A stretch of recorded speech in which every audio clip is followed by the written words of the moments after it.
Hello, and welcome to another edition of the Book Review Blog. I am your book reviewer. Happy New Year! It is January 1st, 2014.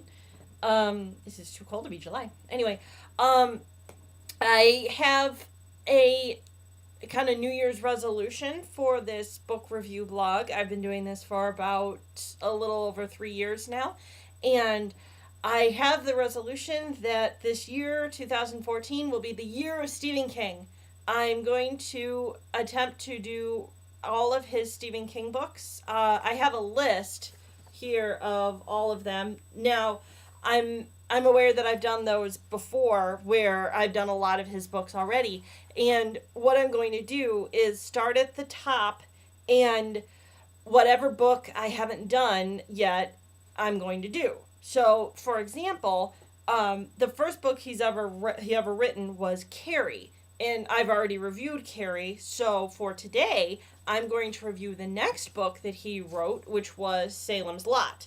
So, and then so far and so forth down the list, I will do the books, and hopefully by this time of 2015, I will have read all of the books that I have not read yet. So I'm pretty excited.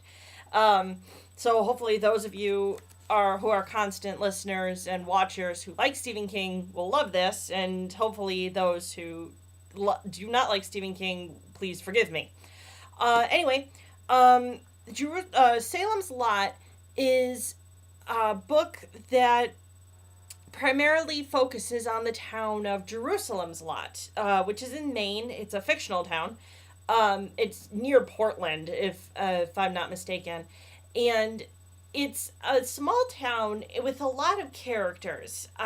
There's major ones that I'm going to mention, but there's a lot of characters in this book, which I enjoyed. You have Lester Crockett, who's the real estate agent. You have Dud Rogers, who heads the dump. You have one of the characters I'm going to mention quite often is Matt Burke, who is a high school English teacher. There's Eva Miller, who runs a kind of who has turned her house into kind of a dormitory where people can come in and live, and so on and so forth. There's several blue collar people. There's steel mill workers, other mill workers. There's drunkards. There's just things that you would normally find in a small town, and it's a quiet small town. And one of the things that is focused in on this small town is this big house that's called the Marston House. And it was named the Marston House because in the early 20th century, there was a man named Hubie Marston, and he lived there with his wife. And Hubie Marston was basically an eccentric billionaire. And after the stock market crash of 1929, he lost all his money. And so he would be seen sometimes in town, on and off. But basically, Hubie Marston became a recluse and just lived in this big house with his wife. And for many years, he did this. And eventually, he wasn't seen anymore. And somebody from the town had happened to go upon his house and happened to find his wife shot and killed in their kitchen, and he had gone in and seen Hubie hung from one of their bedrooms. So they assumed that this was like a murder-suicide, where first Hubie became very nuts and insane and had murdered his wife, and then had hung himself.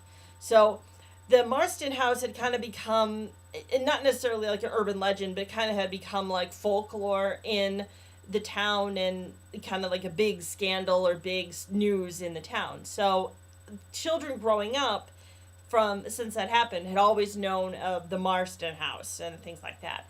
And early on in the story, a writer by the name of Benjamin Mears had come to Salem's Lot, and Benjamin had spent some time in Salem's Lot as a child, staying with his aunt. And so he was familiar with the Marston house and the story behind it.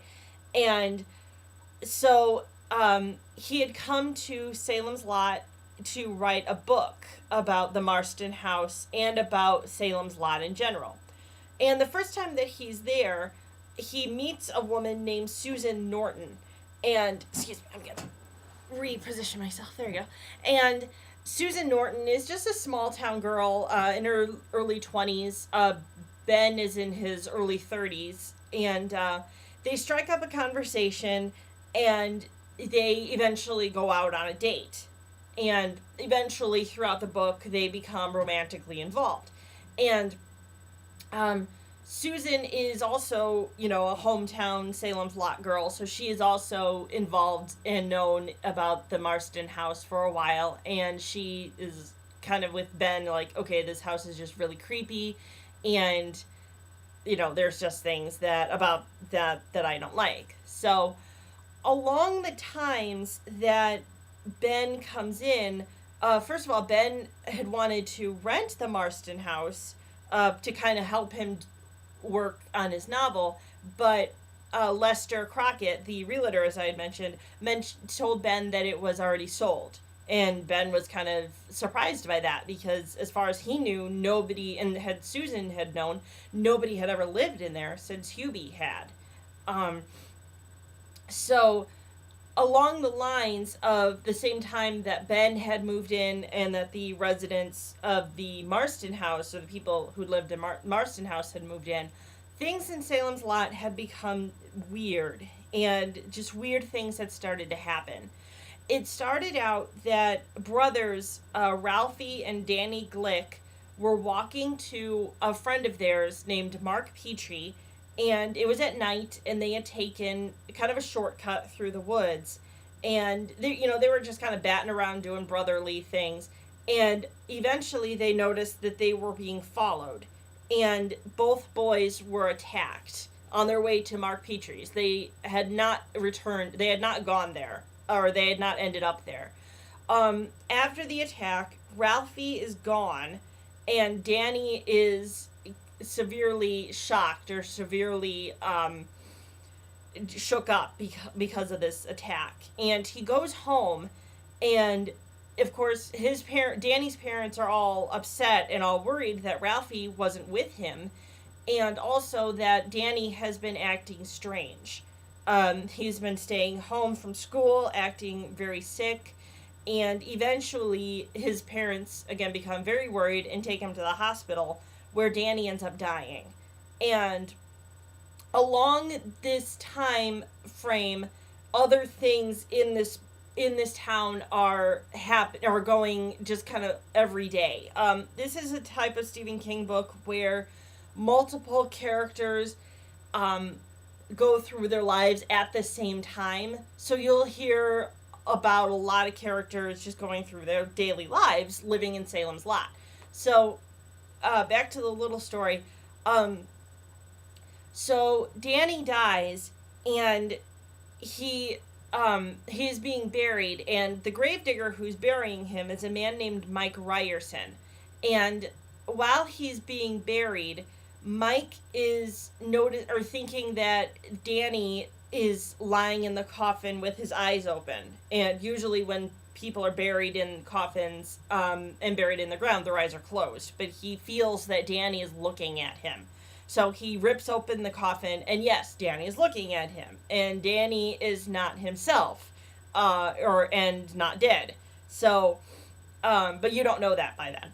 And so eventually Mike happens on Dell's bar, which is of course a local tavern, and another person named Matt Burke, who is a high school English teacher, happens on him and says, Mike, you don't look so well. And Mike's like, yeah, I really don't feel well. I've been really feeling crummy during the day and sleeping all day, and then at night I wake up and I'm really hungry, but I really don't feel well. And I just seem to only sleep during the day and wake up at night. So Matt takes him to Mike to his house, Matt's house, excuse me, and through parts in the book, Matt and Ben have met, and they've struck up conversations and they've struck up a friendship, and eventually, Matt realizes that Mike has died in his house and runs and calls Ben, and because Matt has heard weird before Mike's death. Matt has heard weird things going on in the guest room where Mike has been staying. So, and he kind of understands what's going on and has a feeling of what's going on. And again, along with this happening, other people in Salem's Lot are having similar issues where they are not feeling well, and eventually a lot of people in Salem's Lot are dying. And of course, in a small town, that's big news, and it alerts people in town, like Perkins Gillespie, who is the town constable. He's like, I don't know what's happening, but something is wrong, and just things like that. And what happened, and another person who's noticing things are wrong is Mark Petrie, who is a 12-year-old boy who I said before was a friend of Ralphie and Danny Glick's, and he knew that the two boys were on their way to see him, and they never came. So he's known something was wrong by that, and so Mark is really into like monsters, like horror monsters, like Frankenstein, the werewolf, and Dracula. So he really knows about folklore like that. And so he is beginning, knowing things from town, he's beginning to realize things are very similar to the Dracula story or the vampire story in from urban legends and from folklore. So Ben, Matt, and one of Matt's doctors, his name is Jimmy Cody, they all get together and they're realizing that in their town has bred a bunch of vampires. And they have figured it out that it was from the people who live in the Marston house. They only see there's two gentlemen. They've only seen one. His name is, I believe it's Richard Throckett Straker. It's only known as Straker. And he has a business partner named Kurt Barlow. But Barlow is always gone, according to Straker. He's always on, like, shopping trips out in New York or out, elsewhere. And what ends up happening is that Barlow is actually a vampire. And Straker is kind of his human, kind of go-between of the town. So he gets the people for Barlow and does business in the town so that he and Straker and Barlow can live there and can and do their vampire ways. So Susan also joins the group, and that's where I'm going to stop, because there are things in the books that I want you to read about and to read for yourself of what eventually happens. I found it very good, I guess. I'm not really a vampire liker, so I did read Twilight and kind of thought the same thing of, yay, it's vampires, but not really my thing. So the next book on this list that I was saying is The Shining, but again, I'd already read it and reviewed it on this site. So the next book that I have yet to review is a collection of short stories called Night Shift. So that's what I'm going to review next and read next. So I bid you all farewell and happy reading.